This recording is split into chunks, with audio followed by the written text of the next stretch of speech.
Suite à des bronchites répétées, j'ai dû entrer en clinique pour des examens respiratoires. Le soir, à la clinique, mon épouse, Claude, me coucha et je suis tombé dans le coma.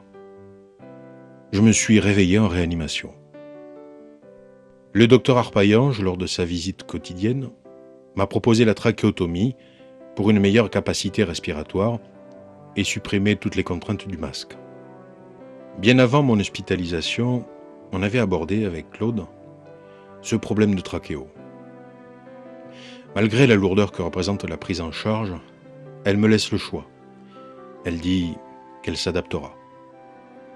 Pour ma part, l'envie de vivre, l'envie de voir mes enfants grandir, m'ont poussé à accepter la trachéo, seule solution pour continuer à vivre. Vitalaire m'a proposé un support pour mettre le respirateur sur le fauteuil roulant électrique, me permettant de me déplacer, de me balader dans le jardin, de profiter des sorties en voiture pour aller voir mes amis. Pour humidifier l'air envoyé dans mes poumons par le respirateur, j'ai un filtre appelé Hydrobac. Cela évite des tubes supplémentaires et de renverser le récipient d'eau lors de mes déplacements. Ce filtre, il faut le changer chaque jour. Il faut apprendre à tous ceux qui s'occupent du malade à aspirer, car quand les glaires sont dans la canule, on risque un bouchon, et on peut s'étouffer à n'importe quelle heure de la journée ou de la nuit. Mon épouse a appris à aspirer auprès des infirmières de la clinique. Elle a très vite appris. Il y a certaines précautions à prendre. Ensuite, Claude a enseigné à aspirer à mes filles et à ma mère. Chaque jour, l'infirmière vient chez moi.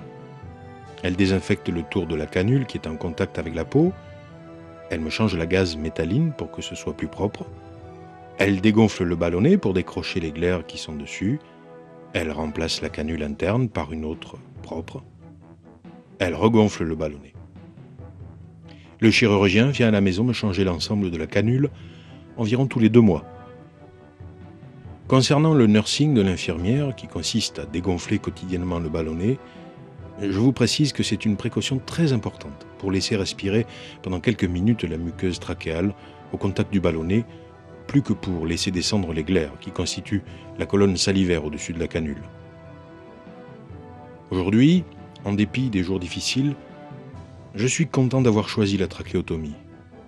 Malgré la dureté de la vie que je mène, je ne baisse pas les bras. Je lutte et lutterai, ne serait-ce que pour montrer que je tiens à rester auprès de ceux que j'aime. J'ai longtemps refusé la gastrostomie. Je ne voulais pas m'enlever le plaisir de manger par la bouche, le plaisir de savourer le goût de la nourriture, le plaisir de choisir moi-même les menus.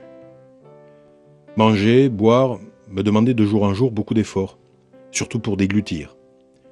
Je me déshydratais, je n'en finissais pas de maigrir. Mon épouse, mes 2 filles ne savaient que me conseiller, en me disant que c'était à moi de prendre une telle décision, que pour elles, vu les difficultés que j'avais pour manger, il était préférable que je fasse la gastrostomie. Je lisais dans leurs yeux toute l'angoisse qui les habitait. J'ai compris que si je voulais continuer à vivre dans de bonnes conditions, il fallait que j'accepte de me nourrir par une sonde gastrique placée dans mon estomac. On n'a pas pu me faire une gastrostomie endoscopique, car le fibroscope ne passait pas dans ma gorge. On a dû me faire une opération chirurgicale. Claude, mon épouse, sait faire tout ce que me fait l'infirmière chaque matin. Cela a facilité le travail des infirmières de la clinique, car elles ne savaient pas trop comment m'entreprendre. Pour éviter les diarrhées et les ballonnements, j'ai commencé par manger 350 ml de nourriture énergétique le premier jour, et en augmentant pendant 5 jours jusqu'à 1500 ml par jour. Au début, je prenais les 1500 ml en 3 fois dans la journée. Maintenant, je prends 1000 ml de fibres dans la nuit et 500 ml d'énergie à midi. Je bois par la sonde 1,5 litre d'eau tous les jours, ce qui fait que je prends 1500 calories. Claude a appris très vite à me brancher. Dès le 2e jour, c'est elle qui le faisait. Pour régler le temps de la prise des repas, je me sers d'une Nutri-Pompe que je règle à midi, 500 ml de nourriture énergétique en 2 heures, la nuit 1000 ml de fibres en 8 heures. L'eau, je la prends en 4 heures. Pendant que la nourriture ou l'eau entre dans mon estomac, je regarde la télé ou je travaille sur mon ordinateur. Je ne ressens absolument rien quand le produit passe par la sonde. Pour prendre les médicaments, Claude les écrase et avec une seringue, après les avoir mélangés avec un peu d'eau, les introduit dans la sonde. L'infirmière, chaque matin, me nettoie la peau qui est autour de la sonde avec du daquin et me refait le pansement. Dans cette nouvelle épreuve que j'ai traversée, mon épouse, ma mère et mes 2 filles ont été à tout moment à mes côtés pour me soutenir, pour m'encourager. Dans ces moments difficiles, elles ont calmé psychiquement mes douleurs, tout en gardant leur sang-froid afin d'être, quoi qu'il arrive, efficaces. Je remercie le docteur Arpaillange d'avoir insisté pour que je fasse la gastrostomie. Aujourd'hui, je ne le regrette pas. J'ai grossi, j'ai repris des couleurs, je ne fais plus de fausses routes. Au repas de famille, je m'offre le luxe de manger par la bouche du foie gras ou ce qui me fait plaisir. Mon entourage est heureux de me voir aussi resplendissant.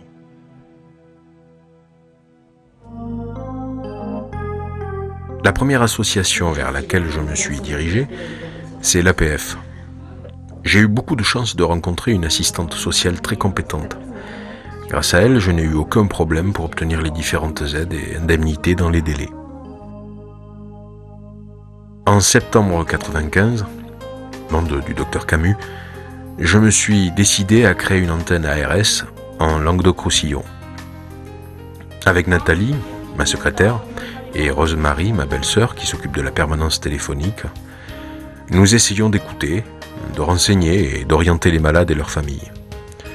Nous possédons également un parc de matériel adapté que nous mettons à leur disposition.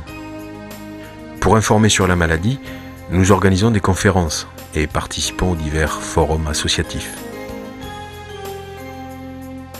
Parallèlement à l'ARS, le groupe d'amis qui m'entoure a créé l'association Les Foulards Verts. Outre leur engagement quotidien à mes côtés, ils organisent 2 fois par an une journée de fête dont les fonds récoltés servent directement à aider les malades du département et la recherche. Dans les Foulards Verts, je puise beaucoup d'amour, de chaleur, de fraternité. Ils me donnent la volonté de me battre et je n'ai pas le droit de les décevoir. Ils m'offrent leur énorme cœur. Je dois ma volonté de me battre à la patience de mon épouse, de ma mère, de mes enfants, à l'amour de ma famille et à la fraternité de mes amis. Aux malades qui m'ont écouté, je leur dis de ne jamais baisser les bras. Le handicap est lourd à porter, mais notre famille, nos amis ont besoin de nous. Vous n'êtes pas seuls. L'ARS et les Foulards Verts sont là pour vous écouter, pour vous épauler.